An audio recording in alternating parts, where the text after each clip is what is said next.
Hello and welcome to the Ice Guys. This is the show that takes you into the world of the National Hockey League. Every game, every day, from a betting perspective. With pro sports handicappers, Ian Cameron, Alex B. Smith, and various guests from the world of hockey and sports betting. And now, here's your host, Ian Cameron.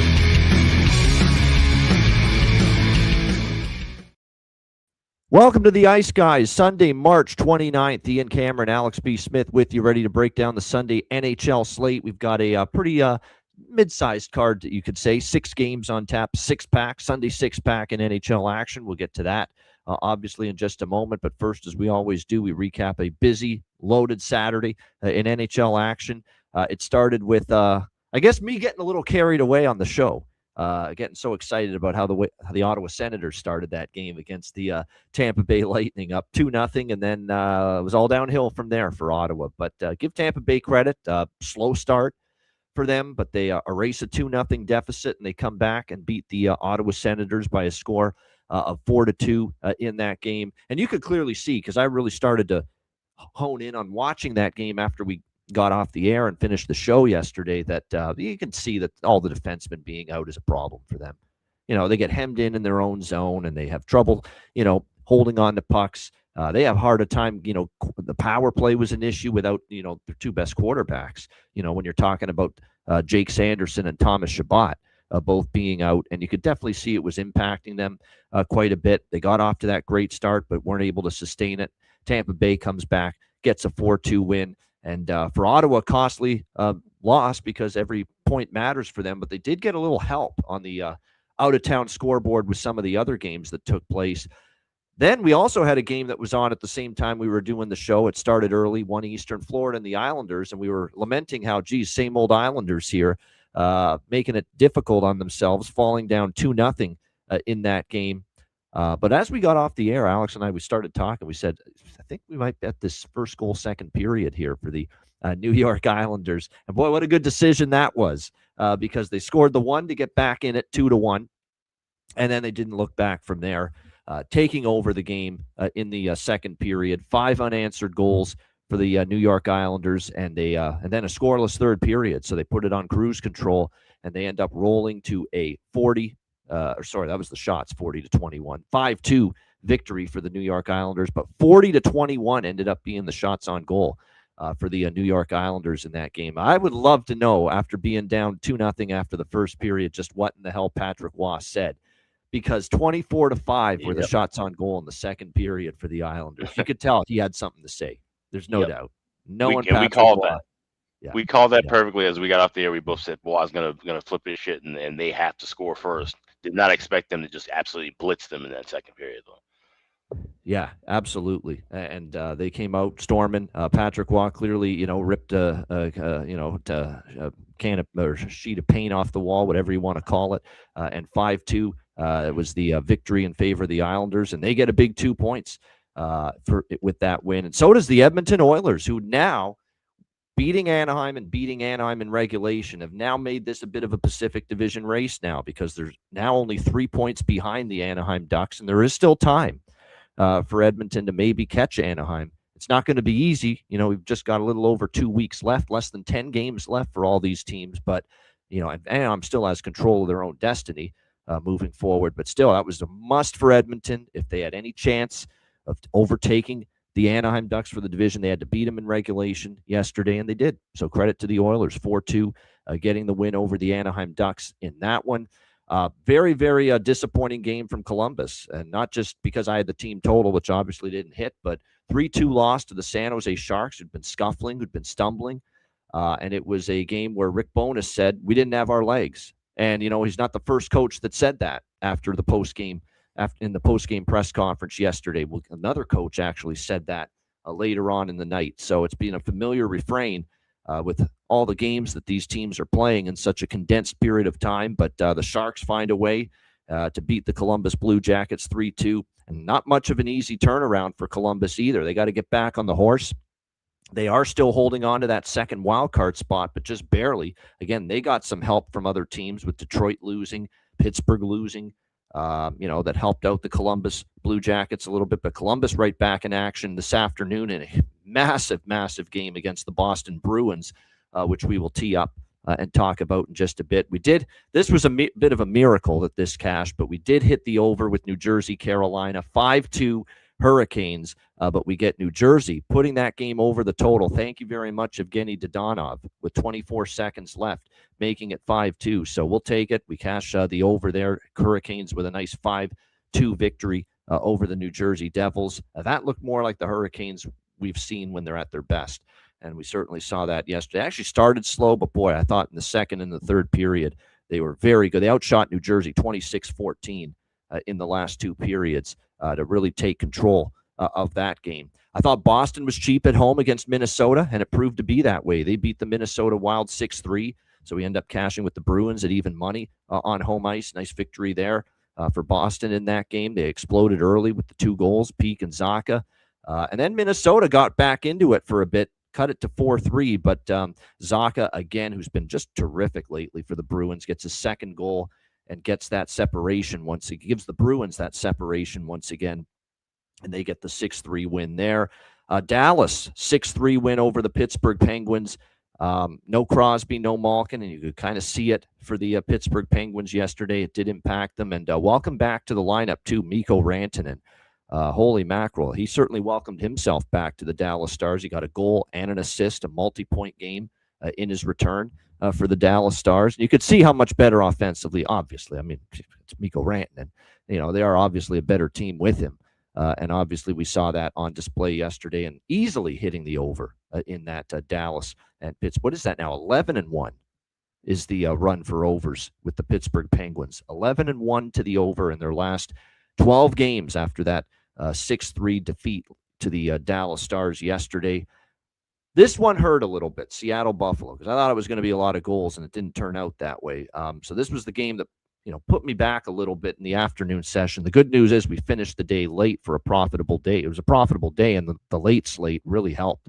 This hurt a little bit because we had the first period over. We had both teams to score in the first, the full game over, and it ended 3-2 Buffalo in overtime. Good show of guts, though, by Buffalo, because they looked like they were stuck in mud. Seattle was up 2-0 at one point in that one, but they battled back. They got the big goal was Dahlin on the power play to cut it to 2-1, give them a chance, give them momentum going into the third. Peyton Krebs tied it in the third period, and then it was Buffalo victorious in the shootout yesterday and getting themselves back on track and snapping the 3-game losing streak. Bit of a relief, because if that had gone to 4 losses in a row for Buffalo, you would have started to think, this team is not trending in the wrong direction at the wrong time. But a nice stop the bleeding performance and victory yesterday for the Buffalo Sabres. St. Louis rolls Toronto. It was back to the same old crap with the Leafs last night as far as just getting dominated territorially. They didn't have the puck the whole game. They're getting caved in, outshot heavily, outplayed heavily.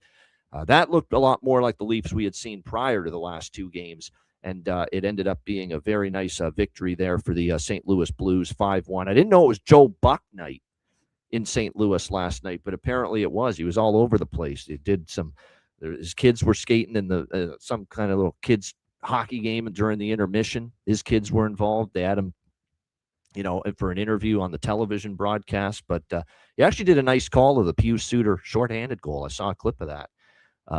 Someone in the comments said it's about the most excited I've ever heard Joe Buck, which is pretty fun. Joe Buck's been criticized for not having the big, lift in his voice for the big moments, but you have to give him credit. I'll say this about Joe Buck, because people say he's overrated. He's not as good. I think he's gotten a lot better. And another thing I'll say about Joe Buck is you cannot criticize the call he made on that Minneapolis Miracle years ago. Stephon Diggs from Case Keenum to win that. That's one of the greatest calls you'll hear, honestly. It's fantastic. It's probably Joe Buck's best call he's ever had. That one with Diggs sideline touchdown, unbelievable, Vikings win it. That insane ending to that football game. I think that's like almost 10 years ago now that game took place. Close to it. But yeah, Joe Buck was all over the place in St. Louis during that game last night. Yeah, Alex, go ahead. No, I just say I saw the clip of him calling the goal too, and people have to remember he's the national broadcaster. He's not supposed to show the same emotion of a local guy. But if he was calling Cardinals, And he's or a very Blues big games, St. Louis Blues fan. He that's what I'm legitimately saying. is. He would, right. He would certainly show more emotion if he was calling locally than doing Monday Night Football or national baseball. So people forget too that before Dan Kelly, Jack Buck did radio games for the St. Louis Blues. That's right. Before Dan Kelly. So that's like in the 60s. Jack Buck, actually, Joe's father, did radio games for the St. Louis Blues. So, that was definitely a long time ago. But big win there for the Blues. Big win for Montreal. Wow. I'm telling you what the version of the Montreal Canadiens, and if Andrew McGinnis is listening to this, he's probably going to be, sky high with excitement if he hears me say this. The version of the Montreal Canadiens we've seen these last few games can go a long way in the playoffs. They are playing in such good. They're finally locking it in defensively. They're finally avoiding these gaffes, these mistakes, these breakdowns in the D zone that have hurt them. And when they have had those issues, Dobish or last night, Jacob Fowler have been there to clean it up and make the saves, the timely saves, which matter significantly at this time of year. We know they can score. That's not an issue. That's never been a concern with Montreal. We know what they can do with Mr. Saturday Night, Cole Caulfield, who got on the board again last night, with Demidov, who's obviously turned it up, with Slavkovsky, Suzuki.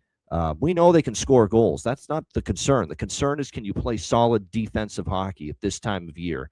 And there's also talk about how heavy teams, physical teams, can lean on Montreal, and they can lose a physical war in the trenches because of just the style they are, and they're not quite as physical as some other teams. But they are playing some really, really good playoff-style hockey right now. Getting goaltending, better defensively. We know they can score. We know their power play is dangerous, and a nice 4-1 win for them in Nashville last night. You got to give Marty St. Louis credit, because I think his coaching's probably played a role in this. He was trying for a long time to get this team to be better defensively, and now we're finally starting to see it at the right time of year for sure. Look, we don't always get everything right, as you guys know, on this show, but I did say yesterday, be careful with the Colorado Avalanche. Be very, very careful. Off a road trip, playing Winnipeg, team they just beat in Winnipeg. I said this could be a game they slough off, that they're a little dopey. And that's exactly what we saw for Colorado last night. And they've had many of these spots lately. Like, nobody's chasing them from behind. Dallas is not going to catch them. Minnesota is not going to catch them.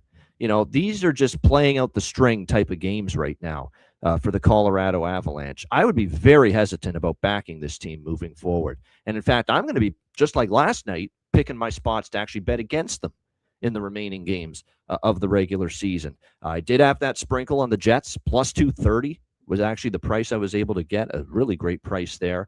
And I know, Alex, you mentioned it on the show. I jumped on it too. The Winnipeg first goal, first period. That was plus 180. That was a great price on that. And they scored the first goal of that game. So I just felt it.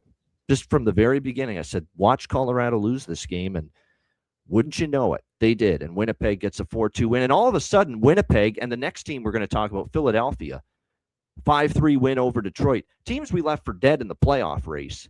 The Jets are 3 points out now. The Flyers are 3 points out. Rick Tocchet and the Flyers just won't go away. They're 3 points back of the final wild card spot with a 5-3 win against Detroit. They nearly blew the damn thing, though. Holy mackerel. It was 4-0 in the third period. The building's dead. They pulled John Gibson and put Cam Talbot in. And then all of a sudden, 3 goals for Detroit in like 2 minutes. And you're like, no way. Philly's really going to do this? Up 4-0 and blow this game completely? But they stopped the bleeding. They got the empty net goal from Sean Couturier. We also got a bargain bin special, Noah Cates, plus 420 to keep it going. Another day with a bargain bin special winner on the show, but the Flyers get it done, hanging on 5-3. And typical Detroit right now. Huge win against Buffalo on Friday night to stop the bleeding, end the losing streak, give them some momentum. And they give it all right back last night with the loss to the Philadelphia Flyers. And now they're still out of a playoff spot, Detroit, because of that loss last night. And Tom McClellan saying that was training camp shit last night. In Game 73 was his quote after the loss last night. He wasn't a happy man, and he shouldn't have been. That's not how you. That's inexplicable. That's unfathomable. You could beat Buffalo, come back home like that, and be that poor for 2.5 periods last night on a national TV game too, ABC. So Tom McClellan not happy, Alex, but that's been Detroit all year. Like, we can't even be shocked anymore. Right. This is who they are, and it says a lot too that Talbot was healthy enough to dress, didn't start, and still ends up getting into the game. It just tells you a lot of, once again, like I said, the question marks in goal and the question marks defensively for this Detroit team, and even question marks offensively. Consistent offense has been a struggle, especially when there's no Dylan Larkin around.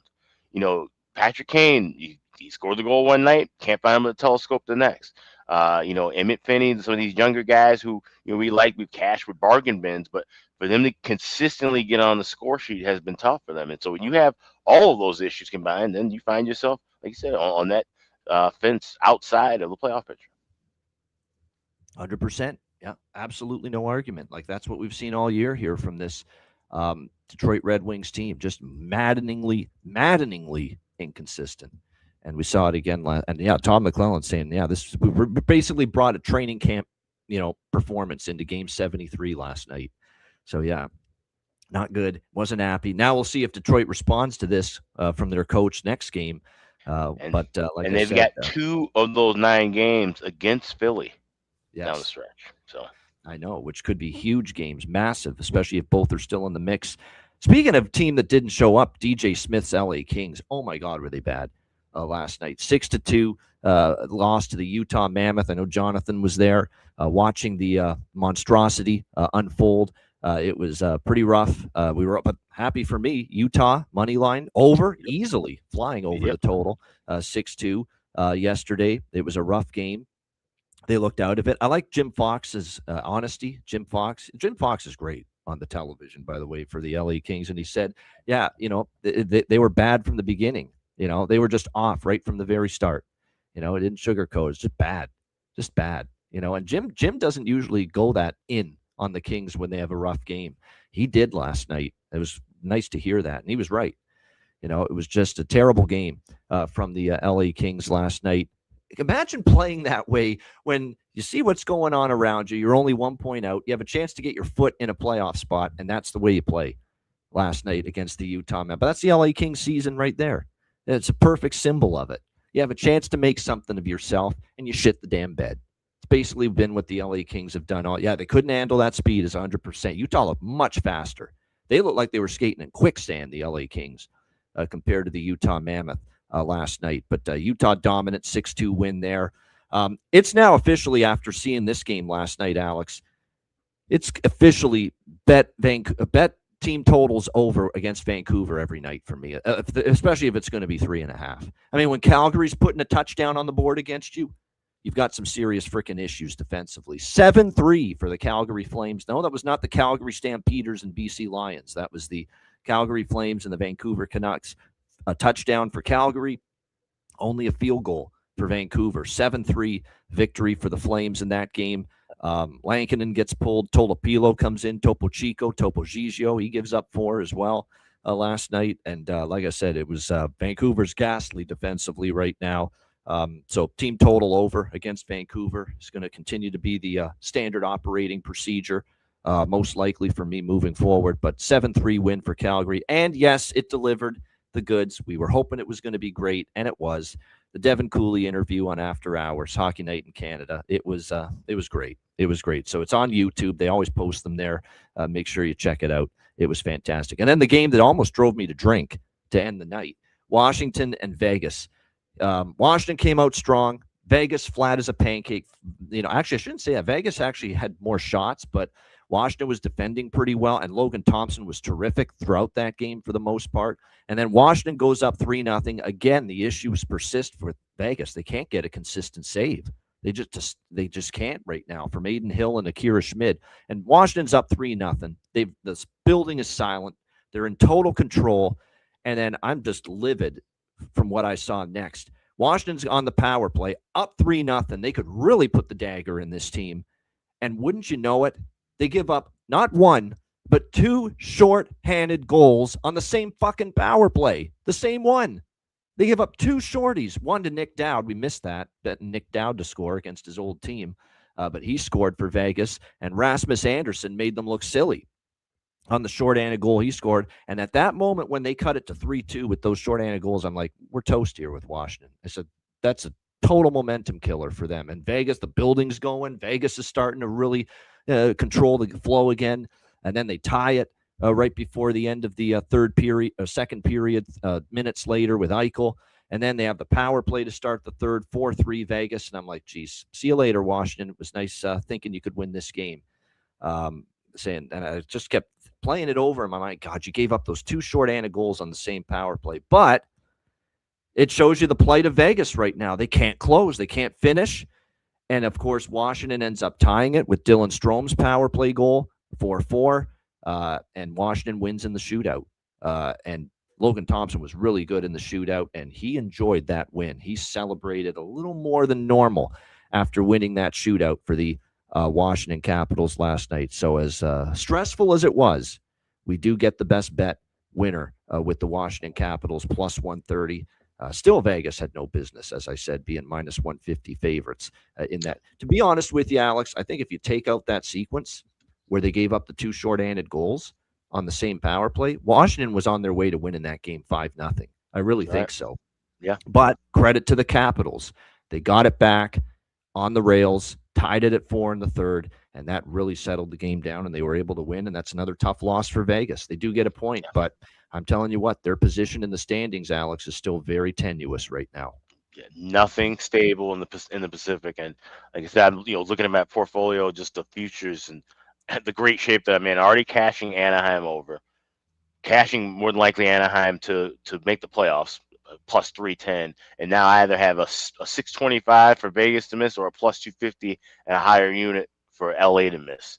Like, you can't ask for anything more than that. And with 9 games, every team has, I think, except for San Jose, every team has 10 games or fewer left down the stretch. So now's the point where we start talking about scheduling impact. I mean, we've been talking about that all year, but especially in, like I said, teams, matchups like Philly, Detroit playing twice again. I know San Jose has a couple, I think all their games are against division teams in the last 5 of the last 6 against division teams. Those stretches matter because you will have some spots where some teams may be looking ahead to competition. And I think there's one spot on the board tonight where I feel like that could be a possibility. So, everything's getting tight now with, like I said, that few games left, and we still have some back-to-back spots, still have some, unbalanced cards as far as day and night go. So it's going to be interesting to see how some of these teams finish. Yeah, absolutely. Like I said, the races, you can't, I'll say this about, I'm going to quibble about the playoff format, and I still think we need to have 3-point wins for a regulation win, 1 point, or 2 points for an overtime or shootout win, 1 point, that we got to do that kind of system like in soccer. But at the same point in time, I'll say this, all these 1 point, 1 point situations where teams pick up a point for an overtime or shootout loss have led to a very congested playoff race. And I have a feeling that's exactly what the NHL likes here down the stretch with just a couple of weeks left. All right, let's get into Sunday. We've got 6 games. We'll begin with the Florida Panthers and New York Rangers. This one starting at the top of the hour, 1 p.m. Eastern. Rangers minus 180, home favorites, 5.5 the total in this game. I can't lay $180 with the Rangers, but I don't know if I'm interested at all in Florida. We just saw them getting trounced after having a 2-0 lead, and they get blitzed from that point on and lose 5-2 to the Islanders. We know they're a massively depleted bunch right now with all the players that are still out of the lineup for them. It's basically kind of a hybrid Panthers/Charlotte Checkers version of the team that Paul Maurice is putting out there right now. But, now the price has moved, I should say, in this as well, because this opened as low as minus 145 on the Rangers. It's all the way up to minus 180, and I think it's because of all the absences right now for the Florida Panthers. I don't want Florida, but now at this price, I can't really look toward the Rangers. I did bet a little over 5.5 here. It's minus 135. I just feel, no playoffs for either of these teams.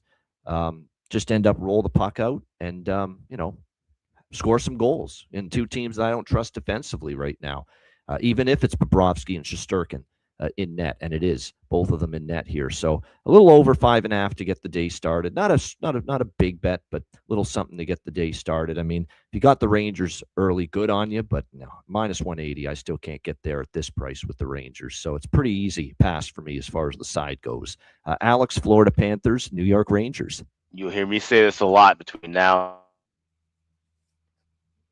on the final day of the regular season. I am not betting on two bad teams. That's exactly what we have right here. This is a pass for me, and with the early start, even with the total, and there's some sixes floating around, so you got to kind of shop for the 5.5. If you like the over, I'd say maybe wait in game, because it's not like even with the Rangers scoring 6 goals the other night, we didn't see them just blitz right away. Like this isn't an offense that all of a sudden has woken up like we've seen with New Jersey or LA and some of the other kind of weaker teams that had struggled offensively. So wait for a live over, but for me, this is a pass.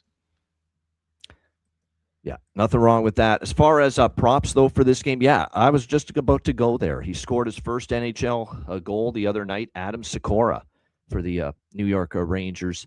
Might be someone to consider here as far as a goal prop in this game is concerned. We also want to note that JT, as far as, there we go. Yeah, Adam Sikora last game scored for them. Plus 450 is a pretty good price. Alexis Lafreniere, we've talked about him playing better lately for the Rangers. He scored in back-to-back games. So those are a couple of Ranger goal props that I think I would be interested in here for this one today.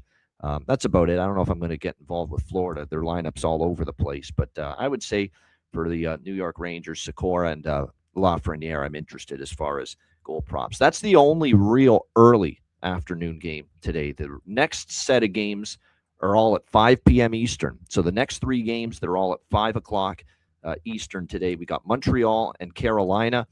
Carolina minus 170, home favorites. The total sitting at 6.5 here across the board. I'm rolling the dice with Les Habitants at plus 150 in this game. It's back-to-back for both teams. Carolina played, obviously, yesterday at home. Now, Montreal had to travel from Nashville to Carolina. That's a little bit of a disadvantage. But Carolina also played yesterday, obviously, against New Jersey. Got the job done 5-2. Montreal off the 4-1 win in Nashville. But I like Montreal's form right now, getting a price like this. And, it's not like Carolina is playing with utmost, I don't want urgency, yes, because of their position. Like, they're home and cool. They're going to win the Metro. They're going to clinch at some point. There's not as much, game-to-game intensity and pressure at the moment for this Carolina team, whereas Montreal still hasn't clinched anything. This has been a nice little win streak they've put together, the Canadiens, but they still haven't clinched anything yet. So they've still got to put 2 points in the bank as often as possible down the stretch. I love what I'm seeing from Jakub Dobeš. He's going to get the start here on the back-to-back after Fowler got the Nashville game yesterday. He has given up 2 goals or less in 4 straight games for the Habs. 2 goals or less in 5 of the last 6, going back even further.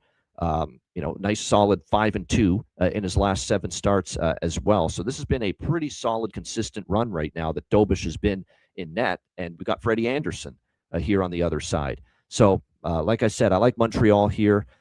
Sunday unders are why I'm not betting over here. Plus, I like the way Dobeš has been playing lately for the Montreal Canadiens. So, I'm not totally convinced this is going to be a light up the scoreboard game for the Carolina Hurricanes in this game. Obviously, you're going to see Freddie Anderson today after Brandon Bussey started the game against New Jersey. So I'm going to go Montreal, though, plus 150 money line, and I'll split it with the team total for the Habs, which is over 2.5 here at minus 122 in this game, thinking they could hit the 3-goal mark here against sometimes unsteady Freddie Anderson for the Carolina Hurricanes. Alex, what do you think here? Montreal, Carolina. Yeah, this is one of 2 games where I have the dog and the draw. It's a little sprinkle of Montreal, but I like the draw here. I grabbed plus 340 early this morning. And, depending on how things shake out with this Atlantic and wild card kind of combo race, this could be a first-round matchup.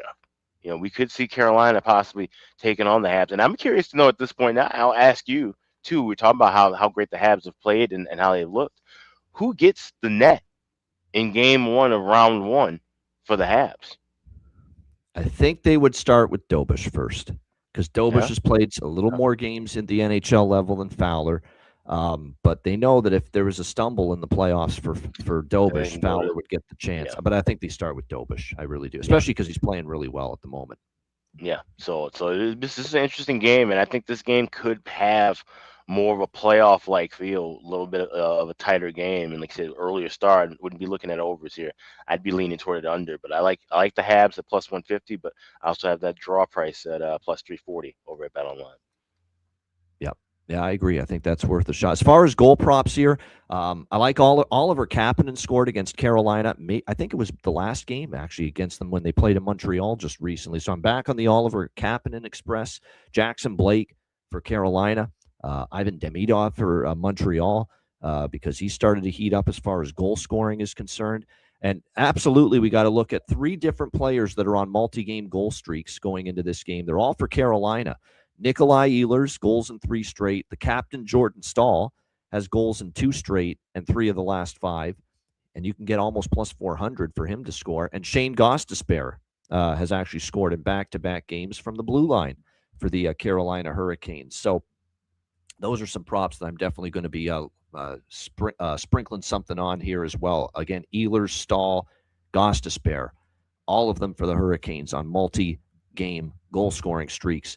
Entering this game this afternoon. All right, another afternoon game. We've got the Nashville Predators taking on the Tampa Bay Lightning. Tampa Bay minus 200 home favorites. Total here sitting at 6.5 across the board. Tampa Bay thought maybe they'd be making some inroads in the battle for first place in the Atlantic Division between them and the Buffalo Sabres. But Buffalo was able to get the overtime or shootout win rather against the Seattle Kraken. So Tampa Bay with their win against Ottawa still does not gain ground on the Sabres. They stay 2 points back of the first place Buffalo Sabres, but Tampa Bay does still have 2 games in hand on Buffalo in the race for first in the Atlantic. So keep that in mind. As far as this game goes, it's obviously back-to-back for both teams. Nashville lost 4-1 at home last night to Montreal, and they got to travel to Tampa, whereas Tampa Bay played a very early afternoon game yesterday at home against Ottawa. They don't have to travel. So obviously that means you're going to see a little bit of an advantage for Tampa because they got the day game last night for sure. We're going to have to, and what's impressive about Tampa is Ottawa's playing yesterday's game, even with the injuries on the blue line. Ottawa's playing with great intensity, focus, urgency, trying to get into the playoffs. And Tampa, without Nikita Kucherov, without Nick Paul, who were late scratches yesterday, and of course Victor Hedman's still out, they were able to come back from 2-0 down and beat Ottawa 4-2 yesterday. We'll see if Kucherov and Paul are back. We'll see who's in net. You would think, because of how it sets up, that last night or yesterday afternoon for Tampa, we did see obviously Andrei Vasilevsky in net. And then for Nashville last night, we saw Jussi Saros get the start against Montreal. Does that mean we have Justus Annunen for Nashville today in the back-to-back? And more importantly, for my purposes of what I'm looking at in this game, does this mean we see Jonas Johansson for the Tampa Bay Lightning in net for this game? Annunen has been a little bit better late. Obviously, for the full season, his numbers still aren't great, but Annunen's been at least a little bit better of late. Now, he did lose his last start against New Jersey, but prior to that, he had not given up more than 3 goals. And actually still hasn't given up more than 3 goals in 5 starts, so he's been a little bit better. But I'm very fascinated to see if Johansson's in net for Tampa Bay because he has been a disaster for the last month or two. There's no sugarcoating it. 4 allowed to Calgary, 8 to Buffalo in that crazy 8-7 game, 5 to Carolina, 6 to Columbus. It's been pretty consistently miserable for him going back to the beginning of 2026 when he's been in net for the Tampa Bay Lightning. So this is a check the Patreon page game. Check it later. We'll have the bets posted, the daily betting card for Sunday, as usual, on the Patreon page for Patreon members later. But if it's Johansson, give me Nashville. Give me Nashville team total over for sure. And probably may look at some kind of over bifecta, but more so slanted toward Nashville. I think Nashville could be live here, especially if Johansson's in net. Coming off a loss, stop the bleeding. They've lost a couple in a row now to the Devils and the Habs as they barely hang on to this final wild card spot. So, yeah, this is the Nashville and money line and team total over for certainty will be bets for me if Jonas Johansson's in net for Tampa Bay. Alex, what do you think here? Predators, Lightning. Yeah, I would have a little bit of that Preds team total over pregame, and then I would look to add the over by factor in game once we get confirmation. But I do believe we will see a battle of the backups here, and it should be a bit of a goal fest. And like you said, Annunen has gotten a little bit better in form, but he still can struggle against anybody, especially Tampa team if they have Paul and Kucherov back. And then when you look at Jonas Johansson, who, I mean, he's been a bum forever, and he's playing like such. So you did have those couple really good starts, that nice little run at the beginning of the year, but it didn't last. Yeah, it didn't last. Yeah, right. I mean, that's the thing. Yeah, he'd give you 3 good games and about 20 mediocre ones, and that's his job as a backup. Like he's not supposed. You're not expecting him to steal games for you. He's a different kind of backup. He's the guy who's literally there to give Vasilevsky rest. Okay, because otherwise Vasilevsky would say, "Give me all 82 games." So there's a reason why he's their backup in Tampa Bay and nowhere else. And like I said, this is not really a spot where I'd be looking to back him as a minus 200 favorite for sure. So, check the Patreon, but more than likely will be over by fact the in game. Even if it is those two, I'm not going to 6.5. I think we could wait enough and give maybe a 6 potentially. Yeah, you could definitely see if you can take your chances that we get a couple minutes at the beginning without a goal, get better number and better price during the game. Jake Gensel on a 3-game goal-scoring streak right now for the Tampa Bay Lightning, worth noting.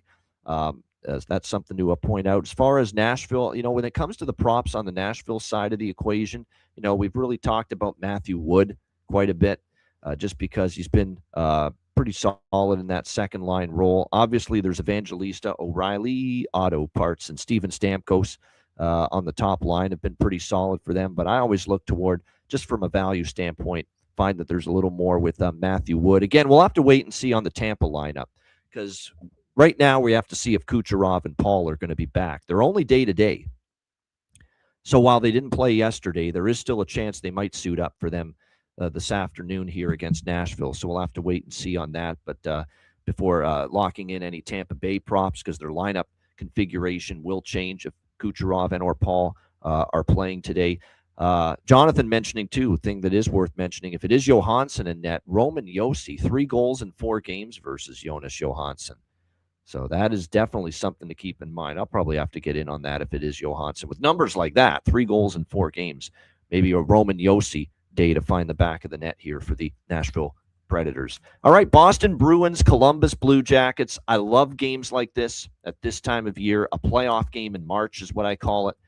It is a massive 2 points on the line for both of these teams. The Bruins in the first wild card spot. The Jackets hanging on with the second wild card spot right now. We've got Columbus minus 160, home favorites, 6 the total in this game. 3-2 loss for San Jose yesterday. Meanwhile, Boston off a 6-3 win against the Minnesota Wild. So you got the Jackets off a frustrating loss. You got Boston off a feel-good win at home against Minnesota. And normally in a back-to-back with comparable teams, I want the team off a loss, not the team off a win. So I'm leaning Columbus, but do you love the price, minus 160? I don't really love it at that price. And Rick Bowness said it after the game yesterday. He said we made mental mistakes, we made physical mistakes, and we didn't have our legs. And you know who else said that? I forgot to mention it in the recap. DJ Smith. He said the exact same thing for LA. We didn't have our legs. Gee, I wonder why all these coaches are saying that. I really wonder why that is. We don't have our legs right now. Could it be this fucking condensed schedule in an Olympic year? Could it be the fact that you've been jamming this schedule down these teams' throats like with a shoehorn and all these games in just such a short period of time? Maybe that has something to do with what everybody wanted, right? That's what everybody wanted. Yeah, we did, and we didn't have our legs has become. And I've heard it actually. I think I heard another coach earlier this week say it too. And look, I mean, that's you're seeing it. You're right. These teams have just played so much hockey, and they've crammed these games into such a condensed period of time that it's really affecting physically, how these teams are performing right now on the ice. Just wait till the season starts September 29th next year, and they go to 84 games instead of 82. Yeah, exactly. More games, not less. Yeah, but. That the one positive about that is that, at least we're lessening the number of preseason games. That I can live with. That I can certainly live with. But like I said, that's a debate for another day, that they're going to start the season earlier, but they're adding games. That's the thing. They're adding games. It looks like 84. The Kings don't have their legs because they are not good. That could be it, too. That could be it because, like I said, the Kings haven't exactly been one of the faster teams in the NHL for much of the season. But anyway, getting back to Boston, Columbus, I'll look for Columbus in game, maybe if they're trailing. But I don't feel great about taking them pregame at -160. Boston is a different team on the road, though. We have talked about that. There's just been a team that's had their issues on the. That being said, earlier this week, they got one of their bigger and better road wins in quite some time when they beat the Buffalo Sabres on Wednesday night. So maybe they can build on that. I'm on the draw. It's the only thing I've got pregame here in this one. I think it's a good draw spot. I expect a good, competitive, tight game. I actually lean to this under a little bit because I think Boston might looks to clamp things down. The only concern with the under is Korpisalo. Could it be him in net? But the thing with Korpisalo is before we start thinking, Korpisalo, he's not playing like Swayman is right now. Don't forget about Korpisalo. He's playing against the Jackets, a former team, and that always stimulates a goalie to play well against a former team. Hell, look at Logan Thompson last night as a perfect example for Washington against Vegas. Korpisalo will want to play well if he is in net here for the Boston Bruins this afternoon against his old team. So I still think it's going to be kind of a cagey, lower scoring affair, but I'm on the draw. I think we've got overtime potential here. Alex, what do you think here? Bruins, Blue Jackets. I grabbed plus 335 with the draw this morning. Like I said, this definitely fits in the draw season requirements. And when you look at Korpisalo's numbers against his old team, not that great. 3 starts, 1 and 2. A 4.19 goals against and an 872 save percentage. So wow. He has not been so much Logan Thompson versus Vegas necessarily in that aspect. But I still think that this could be, because it's like I said, it's going to be a playoff game. That being said, I'll just interject with one thing. The most recent start for Korpisalo against Columbus, it was actually this season. Bruins won 4-2. He got 36 saves on 38 shots. He actually played very well. But I know what you mean. Overall, it struggled. But the most recent example, he was really good. Right, and so his numbers were even worse before turning in that good of an effort. And like I said, we know how Boston has struggled on the road. But I think because of this, where these two teams are in the standings, they're in each other's way essentially. This is going to be a game where it's low and slow. I have the under 6 plus 104 at BetOnline. We don't bet too many unders, but this one screams under to me. You could take a shot with a 1-1 or a 2-2 correct score as well. I don't think Korpisalo is going to see a lot of shots. I think this is going to be a sloppy game within the neutral zone. I think teams are going to have a lot of active sticks. Shot selection is going to be at a premium. This is going to play like a playoff game, honestly. So under 6 and draw for me. Plus, I listened to the Rick Bowness press conference where he said we didn't have our legs. You know what he also said, too? We just made mistakes, and when you don't have your legs, you know what you have to do? You have to simplify. You know what a simplify is? The translation of when a coach in the NHL says simplify? Yeah, play tighter, play structured, low and slow, as Alex would say when you focus say on defense first. Yeah. And we know Bowness is a defensive-first coach still, so there will always be that onus where if you struggle, clean things up on the defensive end first. Yeah, so I think it could end up being that kind of a game here this afternoon. And Boston, by the way, 5 of their last 10 games have gone past regulation. And Jonathan with some good stats here with Korpisalo, gone to overtime in each of his last 2 games. Boston's gone to overtime in 6 of 10. Greaves has gone to overtime in 3 of his last 7, and 5 of his last 7 have been 1-goal games. So there you go. And yes, it should be Greaves for the Blue Jackets. I would expect that because it was Merzlikins yesterday. Against San Jose. Can't blame Merzlikins, though. Merzlikins was really good. It could have been worse. 38-20 at one point were the shots for San Jose. That was the team. You don't blame Merzlikins for that loss. You blame the team. They just didn't play well enough against the San Jose Sharks yesterday. As far as goal props, I mean, Charlie Coyle, yes, former Bruin. Have to look in that direction. It could be a Charlie Coyle day. I'm also going to sprinkle on Sillinger's been good lately. And Zacha and Arvidsson for Boston, who have both scored in back-to-back games for the Bruins. So those are some goal props that I'm going to look at. I don't expect goals in bunches here, but there's still some good goal prop bets with value here in this one. All right, so that's the last of the afternoon games. The last 2 games on this slate are both night games. We've got Chicago, New Jersey. New Jersey minus 170 here in some spots. The total here sitting at 6 across the board. in this one. I think and I don't see why it wouldn't be Spencer Knight in goal for the Blackhawks, I might move on Chicago here. I think this is a tough spot for Jersey. They lost yesterday to Carolina 5-2, back-to-back for the Devils. Rest advantage for Chicago because they played at MSG Friday night against the New York Rangers. They played poorly, don't get me wrong. They were terrible in that game. I remember it. But at the same point in time, they've got the rest advantage. They're coming off a bad loss. And prior to that loss, the Blackhawks have done a nice job of competing, giving an honest effort most nights, even given their position in the standings. I don't think we saw that against the Rangers. That was kind of hot garbage. Let's call it like we see it from the Blackhawks against the Rangers on Friday night. I would expect a little bit better here from the Blackhawks in this game. I think Jonathan with the first goal, first period, it makes sense catching the Devils back off the road, a back-to-back spot for New Jersey as well. I like that look. First goal, first period. And a little bit on that Blackhawks money line, plus 150 as well. I'm going to sprinkle on over 6 because it could be pond hockey waiting to happen to these two teams, both out of the playoffs playing for exercise. But I'm just a sprinkle pregame on the over and wait to see if this gets down to 5.5 in-game. I'll add a little bit more to it if that's the case. So that's kind of what I'm looking at here. I just think Jersey in this spot, minus 170, regardless of the opponent being Chicago, is kind of crazy. Even though they've been playing a little bit better and given the spot, right? You're off the road. It's on a back-to-back. Chicago had been competitive until that rough game against the Rangers. I think there is some value with Chicago here in this spot. Alex, what do you think here, Chicago, New Jersey? A lot to unpack with the Hawks here, and I'm just reading from following Ben Pope, Chicago Sun-Times writer and beat writer who follows the Hawks. A lot of things changing. Artem Lashunov out of the lineup, broke his hand against the Islanders on Tuesday. I'd imagine he's probably going to be done for the rest of the year at this point with that injury. So Kevin Korchinski's called up. He's only going to be on the third defensive pairing with Ethan Del Mastro.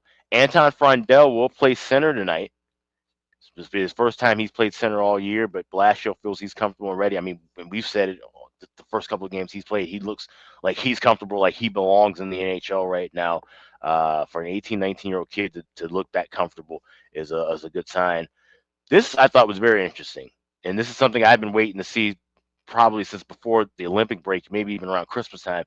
Hawks will have a 5-4 power play unit tonight with Bedard quarterbacking the power play. Frondell on that PP1. I'm not sure what all the lines will be. Those will be coming out, but the fact that they're going with that, they're experimenting, they're opening things up now in these last 8-9 games of the year. I love the overs here. I did grab a piece of over 6 at even money earlier, but like you said, I'm going to wait for a 5.5. I'm going to wait for that first period over. And I will dabble with a little piece of Hawks money line and Hawks first goal, first period. It will be Spencer Knight starting in that. That is confirmed. And like I said, catching New Jersey, off of what's been a really good run, but they're still out of it. I think this is going to be a fun game playing for exercise. There's at least 3 goal props I have in this one. One will be a bargain bin. But I like goals go both ways here, but I'm just going to wait, try and get a little better prices on those overs. Yeah, good stuff. Yeah, I agree. I think that there's goals in this game. And like I said, I think there's going to be a little bit in this spot of value with the Blackhawks here. Yeah, some changes with the lineup for the Blackhawks. That'll be interesting to see Frondell play center. And like I said, we'll see how he fares. And that's an interesting power play look because you don't have that defenseman quarterbacking it. You're going to have Bedard instead for Chicago. We'll see what that leads to as far as whether it improves production for this Blackhawks power play. I know New Jersey's owned them 9-1, and I think 7 straight times they've beaten Chicago, this New Jersey Devils team. But I think that has the chance at least to change tonight here in this one after the back-to-back losses to the Flyers and the Rangers. The rest advantage. It's for New Jersey, like I said, that's a 5-game roadie and a back-to-back after being in Carolina last night. So I still think it plus 150. Like I said, these are two teams. It's almost like you're never quite sure totally what you're going to get night to night from them. So don't go big on it. But I still think Chicago plus 150 is definitely worth a shot here to go with those overs. Timo Meier, goals in 3 straight games. Yeah, tricky Nicky Lardis, man, the former Hamilton Bulldog. We got to go to it, man. He scored last game, 3 of the last 5 games he scored. I'd see Jonathan posting in the chat that Nick Lardis has also scored the first goal in 3 of 4. So there you go at 12-1 Pretty good price with that. Frondell, plus 105 for a point. Benji in the chat is a great value. There's for sure, especially now in the center spot, power play 1. Absolutely. Great value. Power play point probably has some pretty good value as well. Spencer Knight, Jake Allen projected as the 2 goaltenders here in this game, but neither are confirmed as of yet. Also worth noting, and Knight is confirmed, by the way. There you Spencer go. Knight was That's pretty much what I expected. I agree with Mercer too. Mercer 6 goals in 9 games versus Chicago, and 3 and 7 versus Knight. And I was already looking at Dawson Mercer anyway because he's on the top line still for New Jersey with Nico Hischier, the captain, and Timo Meier. So fits right in line with that. So yeah, Dawson Mercer. The other player I'd look at for the Bratt, of course, even though he didn't score finally yesterday, he's still been very good, and maybe Connor Brown as well. Because he's up on that second line for New Jersey. So it's a good goal prop game, and a game we think there's going to be some goals in with the Hawks and the Devils. All right, last game for this Sunday slate. Dallas Stars, Philadelphia Flyers. Dallas minus 170, road favorites, 5.5 the total, shaded to the over. I'm conflicted with the total. I feel it could be low scoring. Dallas, 6-3 higher scoring affair yesterday. It turned into a higher scoring affair for Philly against Detroit because of all those late goals. Maybe Philly looks to tighten, even though they won the Flyers. Do they look to tighten it up here? We'll see. I think that's possible. But at the same point in time, if it's Ersson, which it probably will be for Philadelphia in net on the back-to-back versus DeSmith, you do have a battle of backups, although capable backups. DeSmith in particular, though, has been pretty good. I'll say that for the Dallas Stars for the most part this year. Can he be that way again? We'll see. I think there was one start recently where there was a little bit of a hiccup for him. I think it was recently. Yeah, it was the Utah game. He gave up 5 goals March 16. But after that, he gave up 3 to Vegas. They lost, but he still only gave up 3 goals.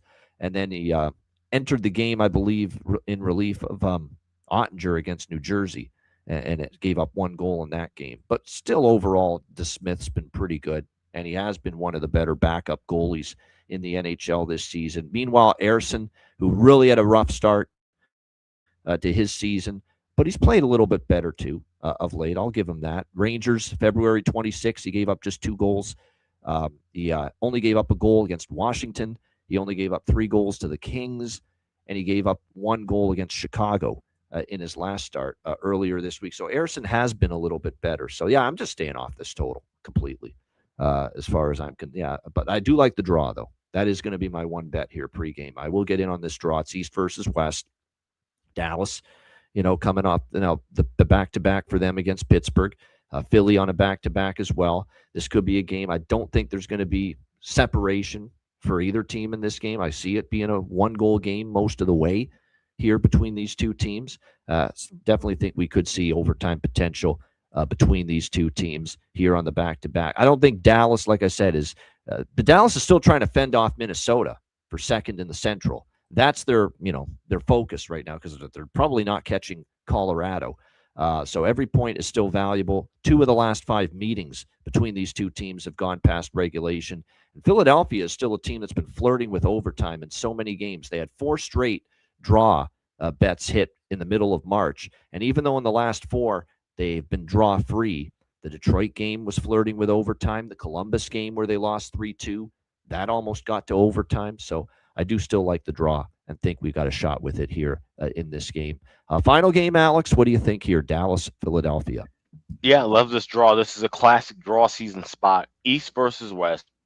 Dallas team that can't really move, like I said, they continue to accumulate points and keep Minnesota at bay and try and lock up home ice. Philly, they need every point they can possibly get. And when you look at, as I mentioned about how, the schedule down the stretch, what teams are ahead of them.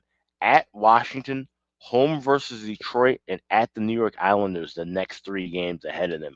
All division foes, all teams within their wild card range.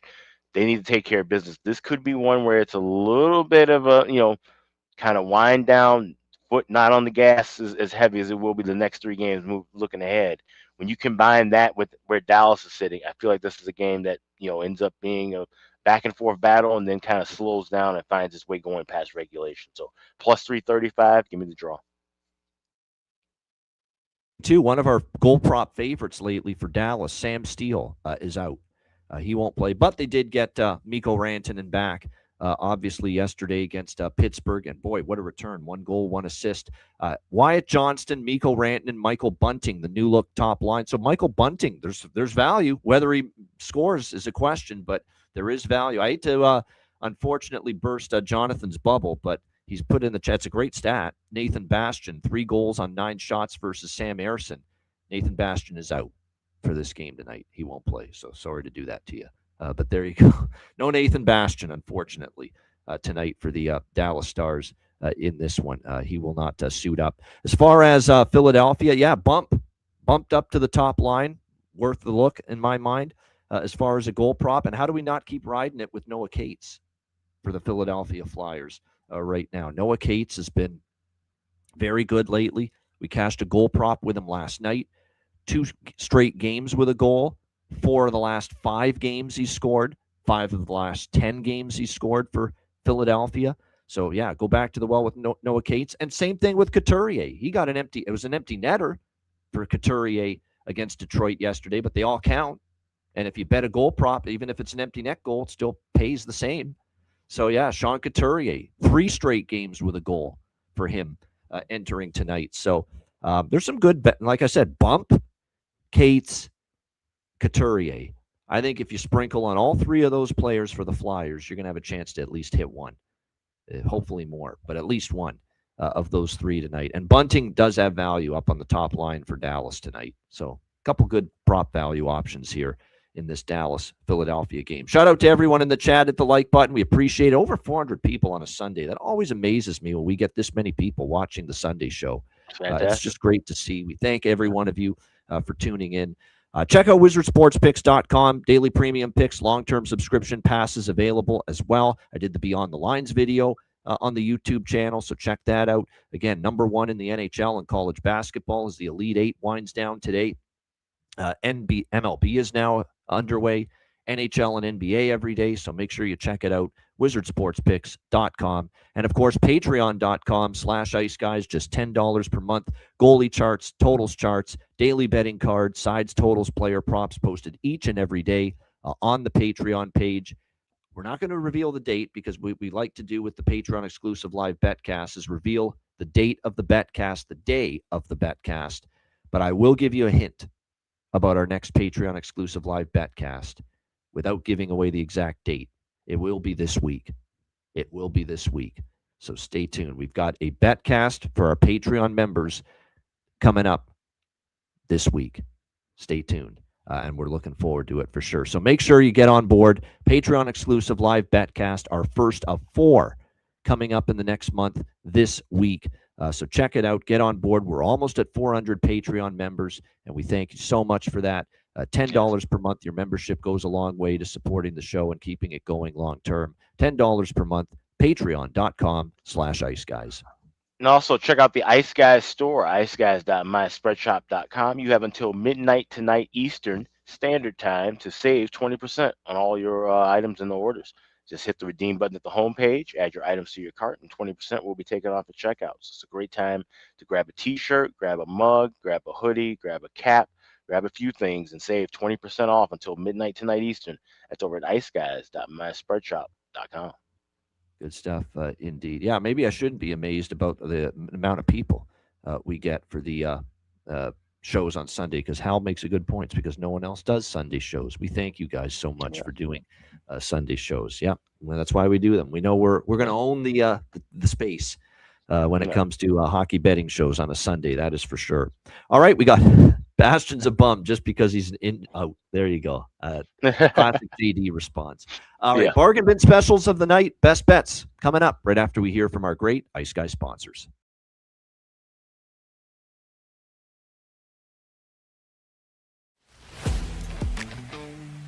Wizard Sports Picks, featuring the finest handicappers in the universe. Sharp insights, trusted picks, and relentless results. We strive to help you become consistent winners. This is Wizard Sports Picks.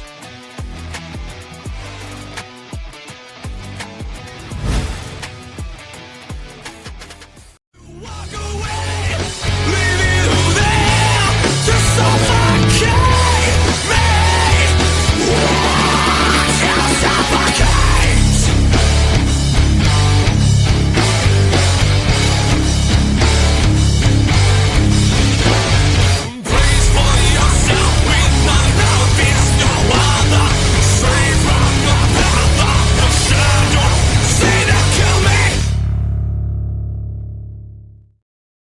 All right, bargain bin special of the night. We have had another one come through last night with Noah Cates for the Philadelphia Flyers. We'll see if we can add to it here on this Sunday. Alex, we'll start with you. Bargain bin special of the night. Yep. First, we'll go to that Nashville Tampa Bay game. I'm going to tail our good friend JD with that Roman Yossi look. Anytime goal plus 500 available still at BetMGM.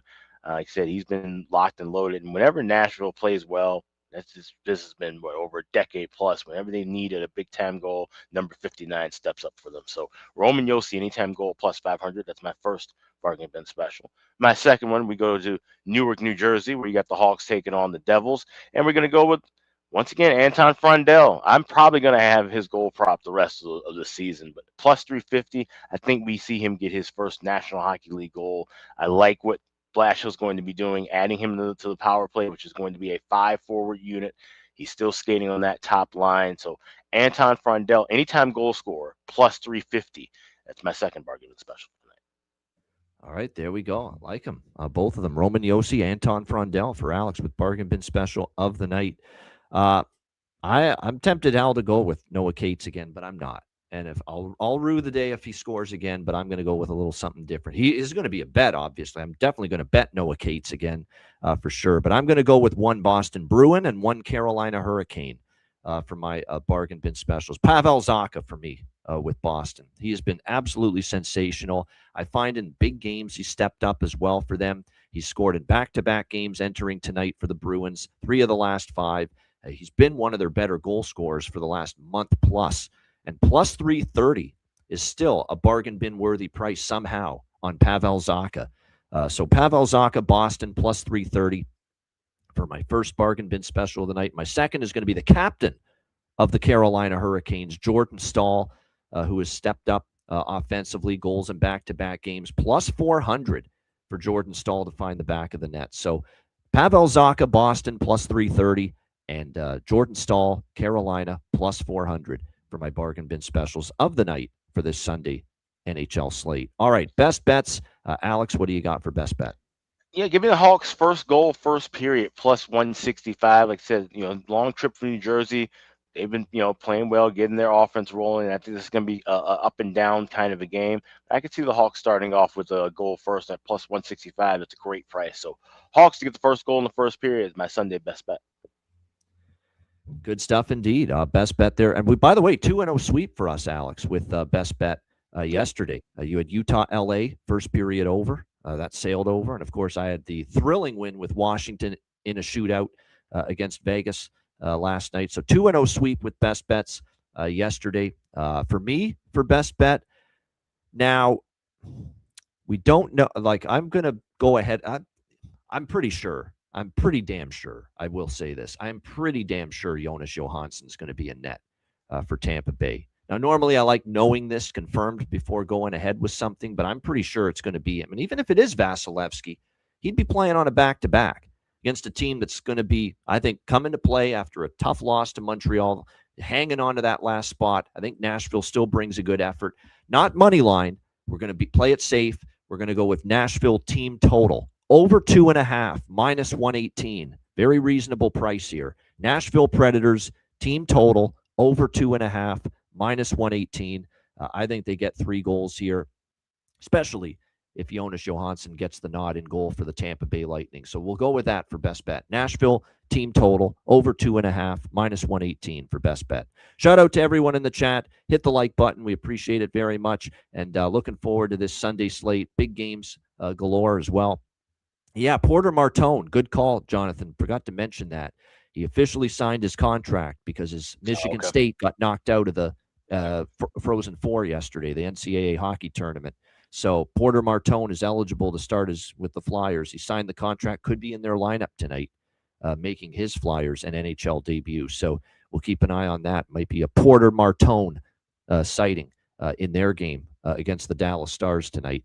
All right, great stuff. A reminder, the Ice Guys is live 7 days a week, Monday to Friday, 2 p.m. Eastern, Saturday, Sunday, noon Eastern. If you can't watch the show live, download the Ice Guys podcast in audio form on all major podcast platforms, Google Podcasts, Apple Podcasts, Spotify, Stitcher, iHeartRadio, Amazon Music, and more. Download the Ice Guys podcast when you can't watch the show live. For Alex B. Smith, I'm Ian Cameron. Have a great Sunday. Enjoy the games and good luck, and we are back Monday at 2 p.m. Eastern for another edition of the Ice Guys.